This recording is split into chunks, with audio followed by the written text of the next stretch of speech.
أشهد أن محمد رسول الله.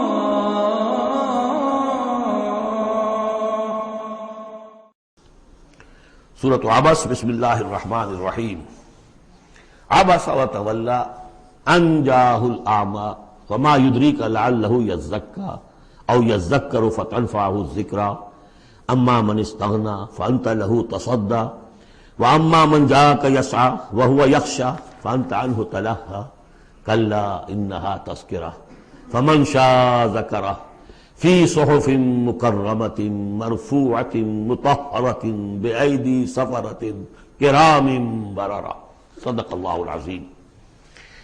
یہ جو سورہ مبارکہ ہے اس کے بارے میں بعض حضرات کو جو اپنے خیال میں چاہتے ہیں کہ حضور کا مقام جو ہے جتنا بلند سے بلند ہو رکھا جا سکے تو اس کی ادھر ادھر کی تعویلیں کرنے کی کوشش کرتے ہیں، لیکن اس میں کوئی شک نہیں ہے کہ یہ واقعہ بالکل اسی طرح پیش آیا جیسا کہ یہاں لکھا ہوا ہے، اور اس کی قطعاً کوئی تعویل کرنے کی ضرورت نہیں.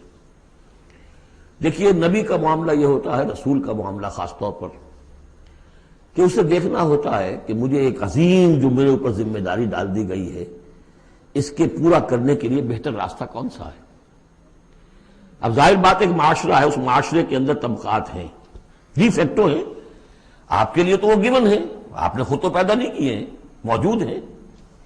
اب ان میں ظاہر بات ہے جو لوگ زیادہ اثر و رسوخ رکھنے والے ہیں ان میں سے ایک اگر ایمان لے آئے تو وہ دوسرے عوام الناس میں سے بیسیوں اور دسیوں کے مقابلے میں زیادہ اہم ہو جائے. موٹی سی بات ہے، اس میں کوئی راز والی بات تو ہے نہیں. اس لیے حضور نے دعا کی، جھولی پسار کر دعا کی، پروردگار عمر بن الخطاب اور عمرو بن ہشام یعنی ابو جہل میں سے ایک کو تو میری جھولی میں ضرور ڈال دے.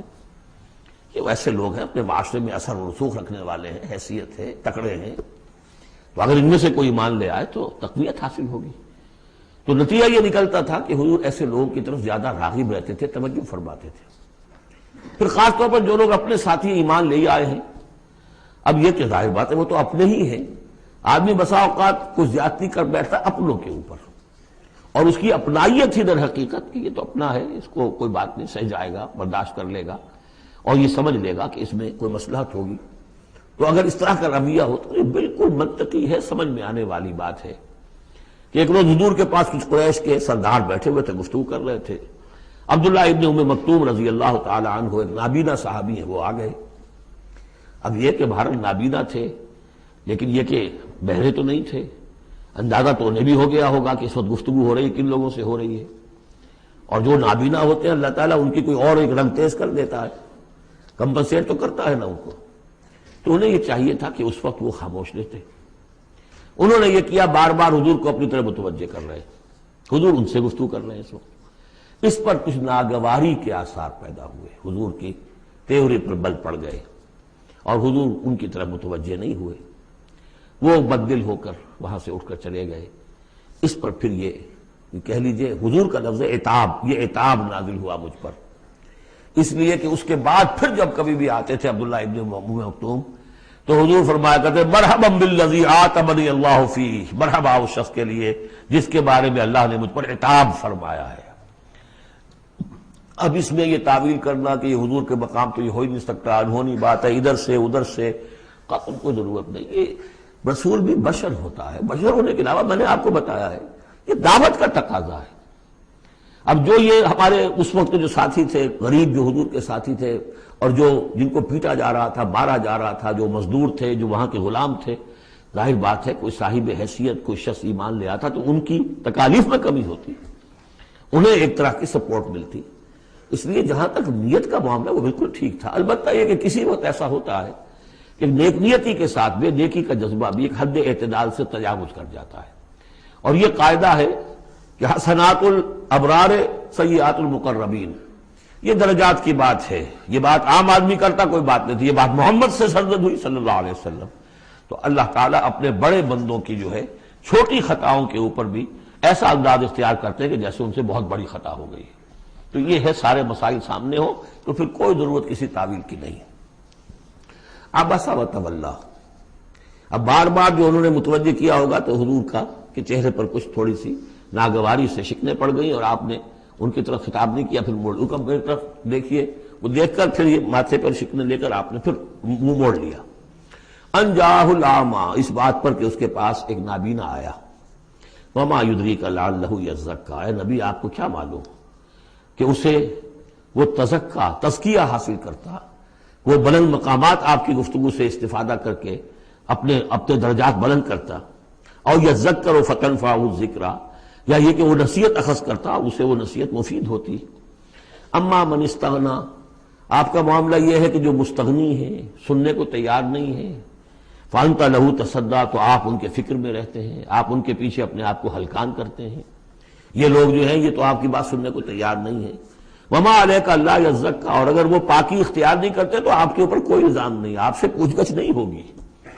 واما من جاءک یسعیٰ، اور وہ کہ جو آیا ہے آپ کے پاس دوڑ کر چل کر آیا ہے، بھاگ کر آیا ہے، وہو یخشیٰ، اس کے دل میں خشیت بھی ہے، فانت عنہ تلہیٰ، تو آپ اس سے کچھ استغنا اور تغافل برت رہے ہیں۔ کلا، ایسا نہ کیجیے، انہا تذکرہ، یہ قرآن تو ایک یاد دہانی ہے، فمن شاء ذکرہ، جو چاہے اس سے نصیحت اخذ کر لے۔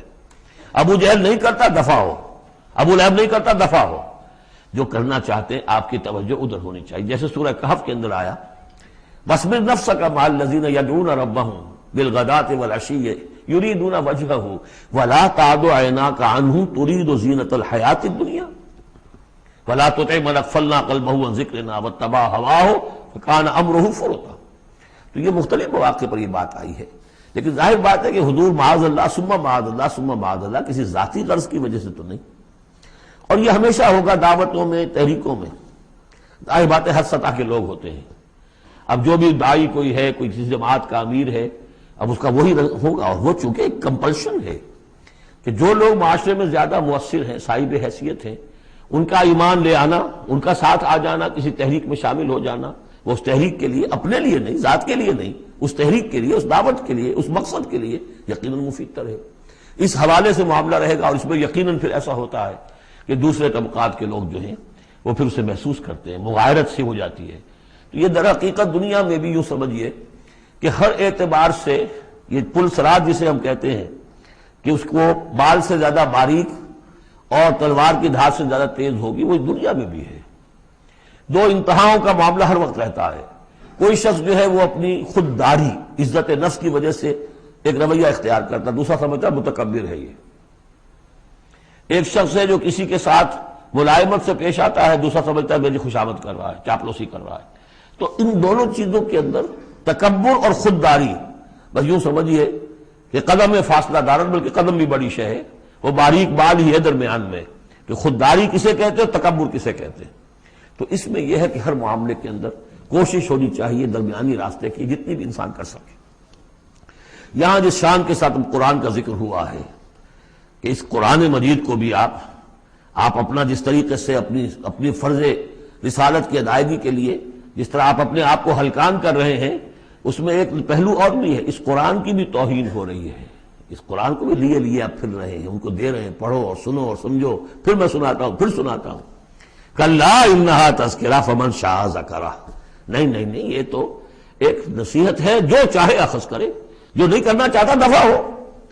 فی صحف مکرمۃ، اور یہ قرآن اصل میں تو ہے بڑے باعزت صحیفوں میں، بلکہ یہ چوتھا مقام آ گیا، اگرچہ یہاں پہ لفظ نہیں آیا ہے وہ، جیسے کہ ہم پڑھ چکے ہیں حوامیم کے سلسلے میں۔ یہ قرآن کہاں ہے؟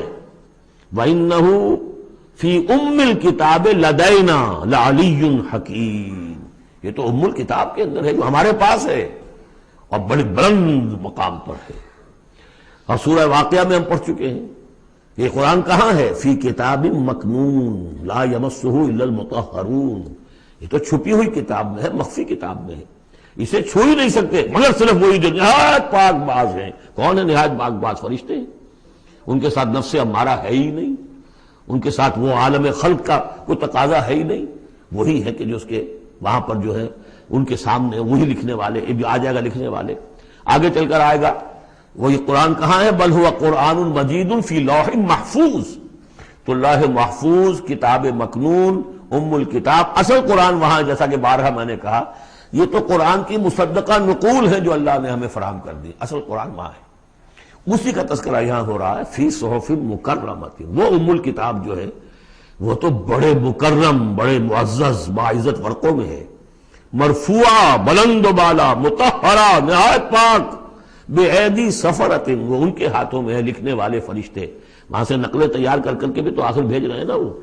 بے ایدی سفرۃ کرام بررہ، اور وہ خود بھی بڑے باعزت ہیں، بڑے نیک ہیں.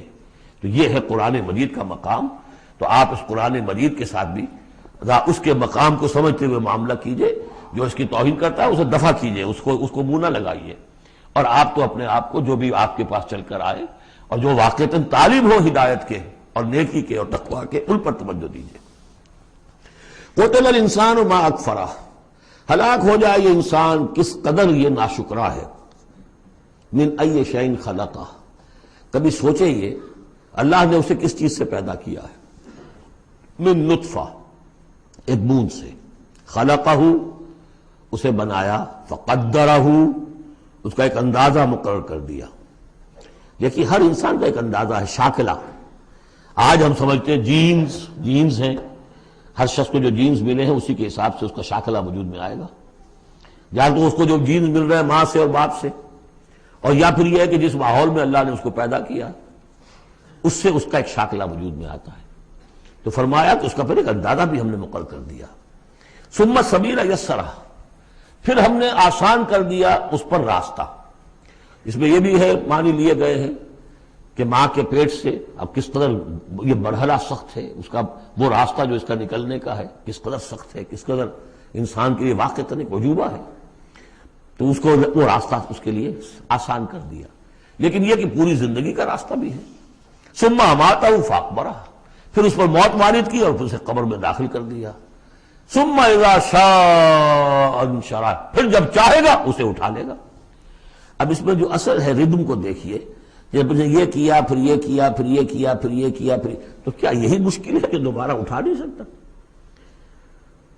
قتل الانسان ما اکفرہ من ای شیء خلقہ من نطفہ خلقہ فقدرہ ثم السبیل یسرہ ثم اماتہ فاقبرہ ثم اذا شاء انشرہ کلا لما یقض ما امرہ.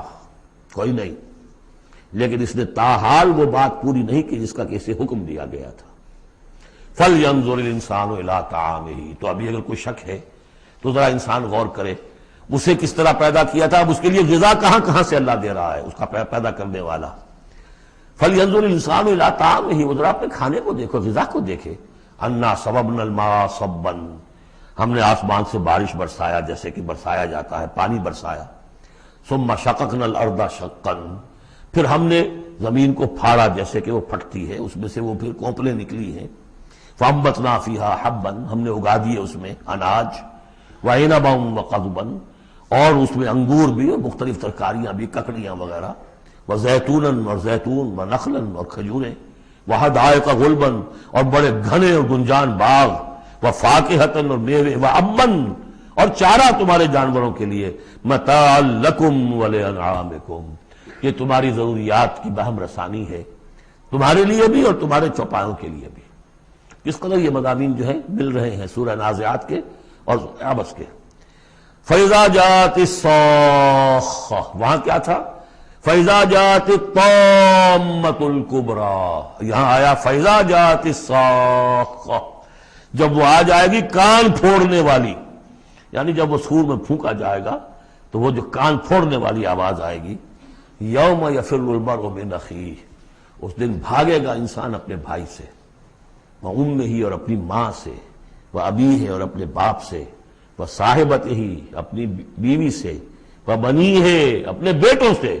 لکل امرئ منہم یومئذ شأن یغنیہ، ہر جان کے لیے، ہر انسان کے لیے اس دن ایک ایسی جان پر بنی ہوگی جو ہر ایک سے اسے بالکل بے خبر کر دے گی.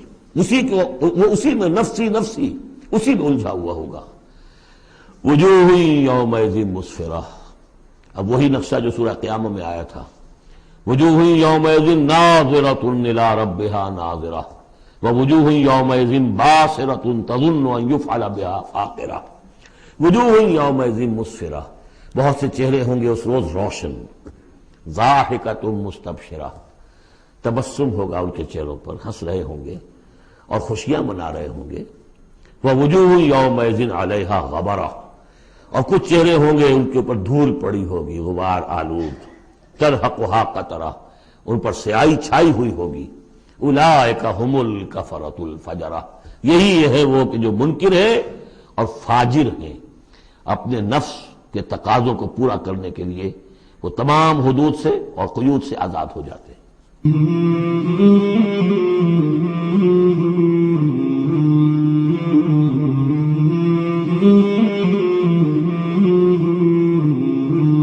مولاي صل وسلم دائما أبدا على حبيبك خير الخلق كلهم، مولاي صل وسلم دائما أبدا على حبيبك خير الخلق كلهم، مولاي صل وسلم